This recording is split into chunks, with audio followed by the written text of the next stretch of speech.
Hello students, आज हम शुरू कर रहे हैं इंग्लिश ग्रामर का ही एक छोटा सा पार्ट नाउन, जिसको हिंदी में बोलते हैं संज्ञा।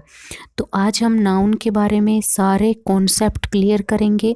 सारी बारीक से बारीक चीज़ें हैं मैं आपको सोल्व करवाऊंगी और आज के बाद में शायद आपको नाउन के बारे में कोई कन्फ्यूजन नहीं होगा। आपने एक नाम सुना होगा पार्ट्स ऑफ स्पीच।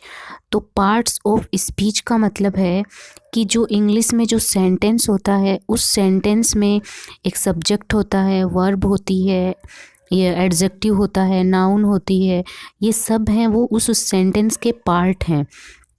तो उस सेंटेंस के जो अलग अलग पार्ट हैं उन्हीं को बोला गया है पार्ट्स ऑफ स्पीच। तो उस पार्ट्स ऑफ स्पीच में क्या क्या आते हैं? Noun, pronoun, adjective, verb, adverb, preposition, conjunction, interjection. ये जो 8 पार्ट हैं वो सारे पार्ट ऑफ स्पीच का ही एक एक भाग हैं। जैसे हम समझ सकते हैं, जैसे हम किसी चीज़ की सब्ज़ी बनाते हैं तो सब्ज़ी में जो अलग अलग इंग्रेडिएंट्स यूज़ होते हैं वो सब उसके पार्ट्स हैं, उस सब्जी के क्या है वो पार्ट्स। तो उसी तरह से जो इंग्लिश का एक सेंटेंस है उसमें जो अलग अलग चीज़ें हम यूज़ करके subject, verb, object, helping verb जो भी है उनको यूज़ करके एक पूरा सेंटेंस बनाते हैं, वो सभी उस सेंटेंस के पार्ट्स कहलाते हैं। तो अभी देखते हैं। तो नाउन जो है वो भी इंग्लिश में जो वाक्य बनाते हैं हम उन्हीं में से एक पार्ट है, उसी को हम नाउन कहते हैं। और नाउन की जो आज तक हम पढ़ते आए हैं वो सर्वमान्य परिभाषा जो है वो है noun is the name of a person, place और ए थिंग। किसी व्यक्ति, वस्तु अथवा स्थान के नाम को संज्ञा कहते हैं। इससे क्या समझ में आ रहा है आपको कि इस संसार में जो कुछ भी है वो या तो व्यक्ति है या वस्तु है या स्थान है, इन तीन से अलावा कुछ भी नहीं है। तो इन तीनों के ही नाम को हम संज्ञा कहते हैं। तो जहाँ भी इनका नाम आएगा, चाहे पर्सन हो, चाहे प्लेस हो, चाहे थिंग हो, वो सभी क्या होंगी? नाउन होंगी। तो अभी आपको कोई भी अलग से सोचने की ज़रूरत नहीं है कि संज्ञा क्या है, कैसे है। तो आपको ध्यान रखना है कि नेम पे आपको हमेशा फोकस करना है। और वो नेम होगा या तो किसी व्यक्ति का, किसी स्थान का या किसी वस्तु का। जैसे मैंने बोला human, animal, angel, ghost, monkey, fox, love etcetera, जो भी कुछ है इस वर्ड में, जो भी कुछ है जिसका कोई प्रॉपर नाम है वो सभी नाउन है। तो एक वर्ड में हम कह सकते हैं द नेम ऑफ एनीथिंग, उसको हम क्या कह सकते हैं? नाउन कह सकते हैं, नेम ऑफ एनीथिंग। अभी हमें जो देखना है टाइप्स ऑफ नाउन। तो जो नाउन के टाइप हैं वो सिर्फ हमें समझने के लिए बनाए गए हैं कि जैसे अभी संसार में तो बहुत सी चीज़ें हैं, बहुत से लोग हैं, बहुत सी वस्तुएं हैं, बहुत से स्थान हैं। तो उन सब को समझने की दृष्टि से कुछ टाइप्स में डिवाइड किया गया है। उन टाइप्स का भी हम अध्ययन करेंगे वन बाई वन।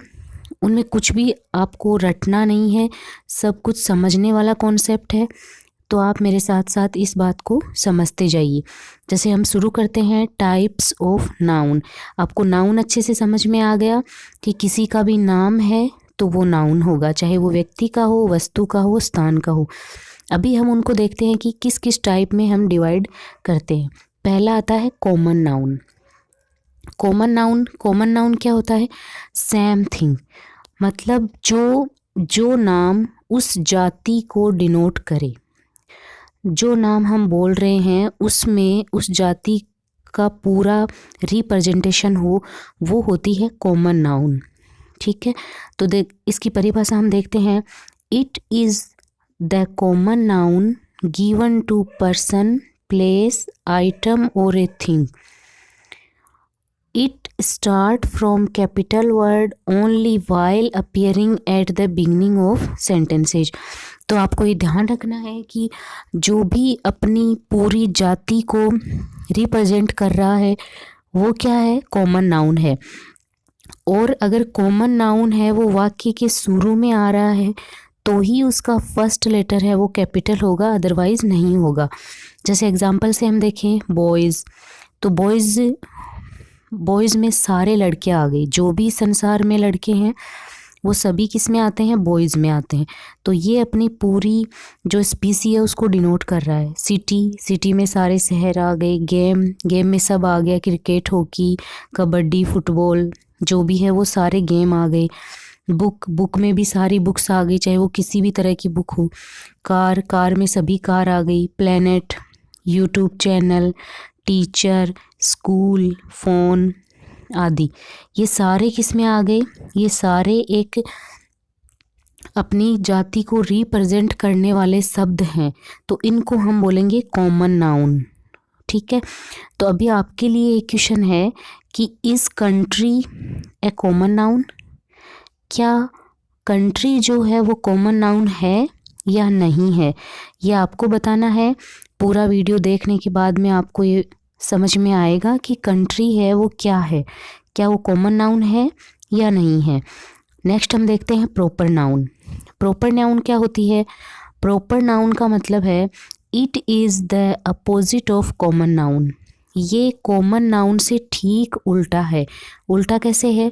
जैसे कॉमन नाउन जो था उसमें तो क्या था, उसमें था कि जो वर्ड हम लिख रहे हैं वो अपनी जाति को रिप्रेजेंट कर रहा है। ठीक है, लेकिन प्रॉपर नाउन में क्या होगा?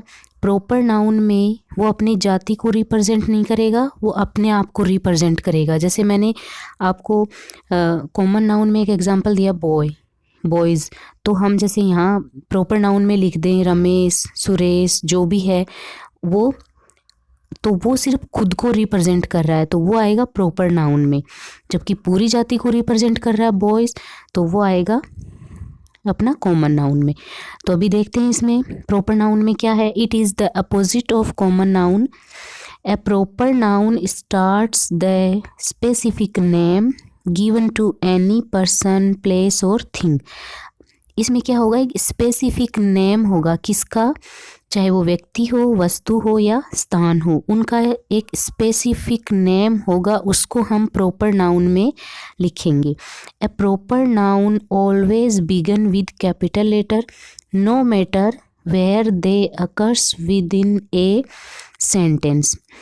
आपको ये ध्यान रखना है कि जो प्रॉपर नाउन है वो चाहे कहीं भी आए, चाहे वाक्य के शुरू में आए, चाहे वाक्य के अंत में आए, वो हमेशा कैपिटल लेटर से ही शुरू होगी।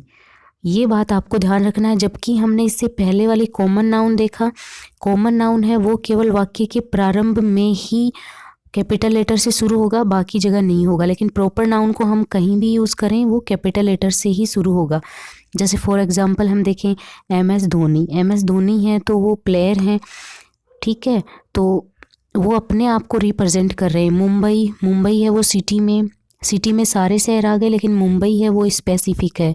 ट्यूसडे डे है, डे में सारे आ गए, लेकिन ट्यूसडे खुद स्पेसिफिक है।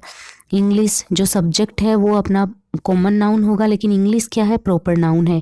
फ़ोन है वो कॉमन नाउन है, लेकिन आईफोन प्रॉपर नाउन है। जैसे मैंने अभी बॉयज़, गर्ल्स, मैन वो बताया आपको, तो राम, सीता इत्यादि ये सारे क्या होंगे? प्रॉपर नाउन के एग्जाम्पल हैं। अब आप देखो कॉमन नाउन और जो प्रॉपर नाउन है उनमें डिफरेंस क्या है, उनमें हम कंपैरिजन करें तो हम देखेंगे। जैसे हमने कॉमन नाउन में लिया, एक कॉमन नाउन है, एक है प्रॉपर नाउन। तो कॉमन नाउन में हम ले सकते हैं गर्ल, बॉय, मोन्यूमेंट। अगर हम इसमें मोन्यूमेंट लेंगे तो मोन्यूमेंट कॉमन नाउन है, जबकि ताजमहल भी एक मोन्यूमेंट है, लेकिन वो स्पेसिफिक है, वो अपनी खुद को ही रिप्रेजेंट कर रहा है, इसलिए वो प्रॉपर नाउन में आएगा। जैसे हमने गर्ल लिया तो गर्ल एक कॉमन नाउन है जो सभी लड़कियों को रिप्रेजेंट कर रहा है, लेकिन सीता अगर हमने लिख दिया तो वो एक स्पेसिफिक नाम हो गया जो प्रॉपर नाउन में आएगा। वैसे ही बॉय हमने लिया तो वो कॉमन नाउन है, लेकिन अगर राम लिख दिया तो वो प्रॉपर नाउन है। ठीक है, अगला हमारा टाइप है कलेक्टिव नाउन। नेक्स्ट जो हमारा टाइप आएगा वो होगा कलेक्टिव नाउन, जिसमें समूह हो। कलेक्टिव का मतलब होता है समूह है वाचक नाउन, संज्ञा। इसमें क्या होगा? They are the name given to represent a group of people, animal और थिंग। तो अभी आपको क्या देखना है, ग्रुप ऑफ पीपल, एनिमल और थिंग। तो ये एक ग्रुप को हमें प्रदर्शित करेगा, ठीक है। कैसे करेगा, जैसे एग्जाम्पल से देखें हम, पीपल है तो लोगों का एक समूह है, चाहे उसमें 4 हो, चाहे 10 हो, चाहे 20 हो, लेकिन वो क्या है, एक समूह है। क्राउड भी क्या है, एक समूह है। अगला है पुलिस है तो वो एक समूह है। टीम भी एक समूह है। हर्ड भी एक समूह है। कंट्री क्या है, कंट्री भी एक समूह है, क्योंकि इसमें अनेक राज्यों से मिलकर के ये बनता है, तो ये क्या है, समूह है। ए बंच ऑफ ग्रेप्स का गुच्छा है, समूह है। ए क्लास ऑफ स्टूडेंट्स, विद्यार्थियों की एक कक्षा, वो पूरा समूह है। ए फ्लॉक ऑफ बर्ड्स, पक्षियों का जो झुंड है वो क्या है, एक समूह है। कमेटी है वो कलेक्टिव नाउन है, ठीक है। इस तरह से हम समूहवाचक संज्ञा इसको बोलते हैं, जो एक समूह को प्रदर्शित करती है। नेक्स्ट आती है 4th नंबर की अब्स्ट्रैक्ट नाउन। अब अब्स्ट्रैक्ट नाउन में क्या होगा, it is something which you can't see, taste, hear और टच। हिंदी में अपन इसको बोलते हैं भावनात्मक संज्ञा। जो भी हमारी फीलिंग्स हैं, जो भी हमारे भाव हैं, चाहे वो किसी भी तरह का हो, जिसमें चाहे हेट हो, चाहे कुछ भी भाव हो सकता है हमारा देखना हो, टेस्ट हो, सुनना हो, टच करना हो, लव हो, हेट हो, केयर हो, कुछ भी भाव हो, तो भाववाचक संज्ञा जो उसको हम अब्स्ट्रैक्ट नाउन बोलते हैं। और इसमें शामिल होते हैं love, hate, anger, desire, goodwill आदि। तो ये सब हमारे क्या हैं, मन की एक भाव है, जिसको हम छू नहीं सकते, जिसको हम देख नहीं सकते, सिर्फ महसूस कर सकते हैं, तो उसको बोलेंगे हम अब्स्ट्रैक्ट नाउन। नेक्स्ट हमारे नाउन है मटेरियल नाउन। तो मटेरियल नाउन में कौन से आएंगे, these are the names given to the material substance और things made up of something. तो मटेरियल नाउन में हमारे जो पदार्थ हैं वो शामिल होंगे इसमें। सब्सटेंस क्या होते हैं, जो पदार्थ हैं, वस्तुएं हैं, वो इसमें शामिल होंगी, चाहे वो वस्तुएं हमें नेचर ने दी हो, चाहे उनको हमने बनाया हो। सभी जो भी वस्तुएं हैं, जो भी पदार्थ हैं, वो मटेरियल नाउन में शामिल होंगे, जैसे air, clothes, gold, glass, silver. अब जो चाहे उसमें लिख सकते हो, लेकिन वो क्या होनी चाहिए, एक पदार्थ होना चाहिए। तो वो हमारा अब्स्ट्रैक्ट नाउन में मटेरियल नाउन में शामिल होगा। अगला है 6 नंबर काउंटेबल नाउन। काउंटेबल का क्या मतलब होता है, गिनने योग्य। जिन नाउन को हम काउंट कर सकते हैं वो काउंटेबल नाउन में हम रखेंगे, जैसे apple, chair, table, rupees, pen, बोतल। देखो रुपीज़ है वो काउंटेबल है, जबकि मनी जो है वो अनकाउंटेबल में आएगा, उसको हम गिन नहीं सकते। 7th नंबर पे है अनकाउंटेबल नाउन। जिन नाउन को हम काउंट नहीं कर सकते उनमें आएगा money, knowledge, rice, milk, sugar आदि। ये सारे हैं वो अनकाउंटेबल नाउन में शामिल होंगे। तो ये थी आपकी संज्ञा की छोटी सी परिभाषा। आपको बस इतना ध्यान रखना है, अगर किसी का भी नेम है तो वो क्या होगी, संज्ञा होगी। फिर वो चाहे व्यक्ति का हो, स्थान का हो, वस्तु का हो।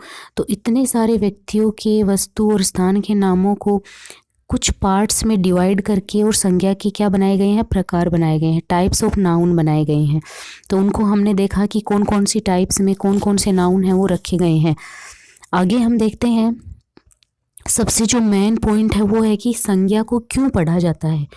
अब देखो, संज्ञा को हम इसलिए पढ़ते हैं क्योंकि जो हमारा सेंटेंस पैटर्न है वो है subject plus verb plus object. तो सब्जेक्ट की जगह हम संज्ञा का ही यूज़ करेंगे। संज्ञा या सर्वनाम में से कोई भी आ सकता है जो सब्जेक्ट की जगह हमें काम में लेना है। तो अगर हमें संज्ञा का ही ज्ञान नहीं होगा, या सिंगुलर है, प्लूरल है, काउंटेबल है, अनकाउंटेबल है, तो हम उसमें वर्ब का यूज़ नहीं कर सकते। इसलिए सबसे पहले हमें संज्ञा के बारे में, नाउन के बारे में जानना ज़रूरी है, तभी हम उसके अकॉर्डिंग सिंगुलर, प्लूरल हम नाउन का यूज़ करेंगे। अभी आपको कुछ ऐसे पॉइंट्स हैं जो आपको याद रखने हैं। जैसे पहला पॉइंट है, एस लगने का मतलब प्लूरल नहीं होता। आपको ये ध्यान रखना है कि अगर आपको किसी भी वर्ड में एस लगा हुआ दिखाई दे रहा है तो आप ये गलती ना करें कि ये प्लूरल है, क्योंकि कुछ वर्ड ऐसे होते हैं जो एस लगे होते हैं लेकिन वो प्लूरल नहीं होते। जैसे मैथमेटिक्स है, वो सब्जेक्ट का नाम है, इसमें एस लगा है लेकिन वो एक ही है, एक वचन है। फिजिक्स, ये भी प्लूरल नहीं है, सिंगुलर है। न्यूज़ है, वो भी सिंगुलर है क्योंकि आप न्यू नहीं कर सकते इसको, ये न्यूज़ ही रहेगा हमेशा। इथिक्स एक वचन है, पॉलिटिक्स एक वचन है, प्रोग्रेस एक वचन है। तो ऐसे ये वर्ड हैं जिनके एस तो लगा हुआ है, देखने में ऐसे लग रहे हैं कि ये प्लूरल है लेकिन ये प्लूरल नहीं है, ये सिंगुलर है। अब देखो दूसरा नियम है, कुछ नाउन हैं वो हमेशा प्लूरल ही होती हैं, उनको आप सिंगुलर नहीं बना सकते। अगर सिंगुलर बना दिया तो उनका कोई अर्थ नहीं रहेगा। जैसे सीजर्स, तो सीजर्स जो है कैंची है, उसमें 2 पार्ट होते हैं और दोनों पार्ट अगर एक साथ काम करेंगे तो ही वो कैंची बनेगी। अगर उनको अलग अलग कर दिया जाए तो वो कैंची नहीं रहेगी। तो सीजर्स। स्पेक्टेकल्स, तो स्पेक्टेकल्स जो है वो चश्मा है, तो चश्मा है वो दोनों आईज पे लगते हैं ना कि एक पे, तो वो भी क्या है, प्लूरल है। सनग्लासेज। ट्राउज़र है, उसमें अपने 2 पैर अलग अलग होते हैं तो वो मिलकर के ट्राउज़र बनता है, तो ये प्लूरल है। पैंट्स भी हमेशा प्लूरल में आएगी। Arms, people, children, cattle, cloth और कॉन्ग्रेचुलेशन, ये सब क्या है, प्लूरल नाउन है। नेक्स्ट आएगा तीसरा पॉइंट, देखो अनकाउंटेबल नाउन के साथ सिंगुलर वर्ब। जो अनकाउंटेबल नाउन है जिसको हम गिन नहीं सकते, उनके साथ में सिंगुलर वर्ब आती है। जैसे नॉलेज को हम नहीं गिन सकते। Poetry, furniture, water, hair, traffic, music, electricity, jewellery, information आदि। तो इनको हम गिन नहीं सकते, लेकिन इनके साथ में वर्ब कैसी यूज़ होगी, हमेशा सिंगुलर वर्ब। अगला जो पॉइंट है, कुछ नाउन्स की प्लूरल जो है फॉर्म नहीं होती, वे सिंगुलर और प्लूरल दोनों में ही यूज़ होते हैं। तो ऐसे तो बहुत कम शब्द हैं, जैसे deer, ship, series, fish, jury, aircraft, council. ये ऐसे कुछ शब्द हैं जो हमेशा जो सिंगुलर और प्लूरल दोनों में क्या रहते हैं, सेम रहते हैं। नेक्स्ट है कलेक्टिव नाउन, अगर सिंगुलर का सेंस दे तो उसके साथ सिंगुलर वर्ब यूज़ की जाएगी। अभी मैंने आपको बताया कलेक्टिव नाउन जो समूह है, वाचक संज्ञा है, अगर वो हमें सिंगुलर की तरह से हम काम में ले रहे हैं तो सिंगुलर की ही वर्ब आएगी, अगर प्लूरल की तरह से काम ले रहे हैं तो प्लूरल ही आएगा। जैसे यहाँ पे एक टीम का एग्जांपल लिया है, द टीम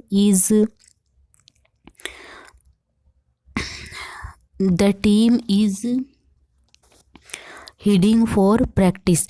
तो आपको यहाँ पे टीम के साथ में इज़ क्यों आया, क्योंकि ये पूरी टीम की एक साथ बात हो रही है। वैसे ही जो दूसरा सेंटेंस है, the team are eating with their families, तो यहाँ पे क्या है, पूरी टीम के जो अलग अलग मेंबर हैं वो सब अपनी अपनी फैमिली के साथ में खाना खा रहे हैं, सब अलग अलग हैं, तो यहाँ पे हमने आर का यूज़ किया। वैसे ही कमेटी है, तो committee has submitted its report, committee ने अपनी रिपोर्ट सौंपी, मतलब जितने भी कमेटी मेंबर हैं उन सब ने मिलकर की रिपोर्ट तैयार की और उनको सौंपा। लेकिन दूसरा जो है, the committee are allowed to go to meet their families, अभी इसमें बताया है कि कमेटी को ये अलाउ किया है कि वो अपनी फैमिली से मिलने जा सकते हैं। तो ये अलग अलग मेंबर है, वो अलग अलग जगह जाएंगे, उनकी कोई एक फैमिली नहीं है, इसलिए वो आर का यूज़ हो रहा है यहाँ पे। नेक्स्ट आता है न्यूटर जेंडर। न्यूटर जेंडर है वो इट्स वाले हैं जिनमें हम इट्स का प्रयोग करते हैं। जैसे स्मॉल बेबी है, बहुत छोटा बेबी है, वो ना गर्ल्स ना बॉयज़ को कुछ नहीं बता सकते, हम उसके लिए इट्स का यूज़ करेंगे। कलेक्टिव नाउन जितनी भी समूहवाचक संज्ञा हैं उन सब के लिए इट्स आएगा। इंसेक्ट्स क्या होते हैं, कीड़े, वो भी न्यूटर जेंडर हैं आदि। जैसे हमने यहाँ एक एग्जाम्पल भी लिया है, the boy loves it's mother, तो हम यहाँ पे इट्स लगाएंगे क्योंकि बॉय है उसके लिए ही सी का यूज़ नहीं होता। अगला आ जाएगा यूज़ मैस्कुलाइन जेंडर और फेमिनाइन जेंडर, जैसे सन, टाइम, डेथ, विंटर, ये सब मैस्कुलाइन आएंगे और फेमिनाइन में आएंगे नेचर, अर्थ और पीस, ये सारे किस में आएंगे, फेमिनाइन जेंडर में। अब देखते हैं कुछ ऐसे वर्ड हैं जिनका हम यूज़ सिंगुलर और प्लूरल, कलेक्टिव नाउन हैं वो, लेकिन उनका यूज है वो सिंगुलर और प्लूरल दोनों ही तरह से होता है। जैसे हमने पहले लिखा है पीपल, तो पीपल के साथ में हमेशा आर आएगा, क्राउड के साथ में इज़, पुलिस, अब पुलिस के साथ में आप देखिए इज़ भी आ सकता है और आर भी आ सकता है। अभी देखेंगे हम कि किन परिस्थितियों में इज़ आएगा और कौन सी परिस्थितियों में इसमें आर आएगा। आगे देखते हैं, पुलिस के साथ में इज़ और आर दोनों आ सकते हैं, टीम के साथ में भी इज़ और आर दोनों आ सकते हैं, हर्ड के साथ में इज़, स्टेट के साथ में इज़, कंट्री के साथ इज़ और फ्लीट के साथ में इज़। फ्लीट का मतलब होता है जहाजी बेड़ा, तो इसके साथ में हम इज़ का यूज़ करेंगे। अब देखो कुछ वाक्य देखते हैं, जैसे people are gathered in that hall, तो लोग हैं वो इस हॉल में एकत्रित हुए। अब लोग में कोई एक लोग नहीं है, इसलिए यहाँ पे हमेशा इसके साथ में आर का प्रयोग होता है। नेक्स्ट है क्राउड, क्राउड के साथ में इज़ भी आ सकता है और आर भी आ सकता है। कैसे, the crowd is shouting his name, जो पूरी भीड़ है वो उसका नाम चिल्ला रही थी, मतलब उस भीड़ में क्या है, एकता है। और वही भीड़ अगर दो ग्रुप में डिवाइड हो जाए तो हम इसके साथ आर का प्रयोग भी कर सकते हैं। नेक्स्ट है पुलिस, तो इसका एग्जांपल देखो, the police is investing it. आपको देखो पुलिस अगर एक डिपार्टमेंट के रूप में कार्य कर रही है तो इसका प्रयोग होगा, और अगर पुलिस के जो अलग अलग मेंबर हैं वो अलग अलग से काम कर रहे हैं तो यहाँ पे आर का यूज़ होगा। तो the police are patiently in the area, patrolling in the area to maintain peace. तो इसमें आया है कि पुलिस इस एरिया में पेट्रोलिंग कर रही है, तो पुलिस है वो एक साथ पेट्रोलिंग नहीं कर रही है, उसके मेंबर जो हैं वो अलग अलग हैं, उस हिसाब से ही वो पेट्रोलिंग कर रहे हैं। अगला है the team is going to England next week. अभी टीम है वो समूह है से जा रही है इंग्लैंड, तो हमने इज़ लगाया, और वही टीम अगर अपना अपना काम अलग अलग से कर रही है तो हम उसके लिए आर का यूज़ करेंगे। The team are shopping today because they want to be relaxed, वो रिलैक्स होना चाहते हैं इसलिए शॉपिंग कर रहे हैं। तो शॉपिंग करने के लिए सब अलग अलग गए हैं, सबको अलग अलग कुछ खरीदना है, तो वो आर हो गया। अगर टीम भावना से वो कहीं जाते हैं तो इज़। वैसे ही हम देखते हैं जो ये फ्लीट है, a fleet of ships is sailing together, sailing यानी समुद्र की यात्रा करना, तो जो जहाज़ों का एक झुंड है वो समुद्र की यात्रा कर रहा है। नेक्स्ट है two fleets of ships are sailing together. अभी टू का नाम आ गया तो हमने यहाँ पे क्या लगाया, आर लगाया। वैसे ही India is the largest democracy in the world, तो यहाँ पर जो इंडिया है उसको हमने इज़ के रूप में यूज़ किया है क्योंकि हम उसको एक एज ए कंट्री के रूप में यूज़ कर रहे हैं, तो हमने इज़ लगाया है। दूसरा देखो, इंडिया हैव 11 प्लेयर्स, इंडिया जो है उसके पास 11 खिलाड़ी हैं, तो ये किसकी बात हो रही है, एक टीम की बात हो रही है, तो उसी अकॉर्डिंग जब हम 11 प्लेयर लगाएंगे तो हैव लगाएंगे। नेक्स्ट है India have won the match, India जो है उसकी टीम ने क्या जीता, मैच जीता, तो इसके लिए भी हम हैव का प्रयोग करेंगे। तो ये था हमारा नाउन का वीडियो। आने वाले वीडियो में मैं इसके लिए एक प्रैक्टिस सेट लेके आऊँगी, इससे अगले वाले वीडियो में। तो आप पहले इस वीडियो को पूरा देखें, अपना कॉन्सेप्ट नाउन के बारे में क्लियर करें, और उसके बाद में जो अभ्यास का वीडियो है उसको आप सोल्व करें। साथ ही कमेंट करके बताएं वीडियो आपको कैसा लगा। वीडियो पसंद आए तो चैनल को सब्सक्राइब करें, लाइक करें और अपने दोस्तों के साथ में अधिक से अधिक इसको शेयर करें। Thank you, thanks for watching.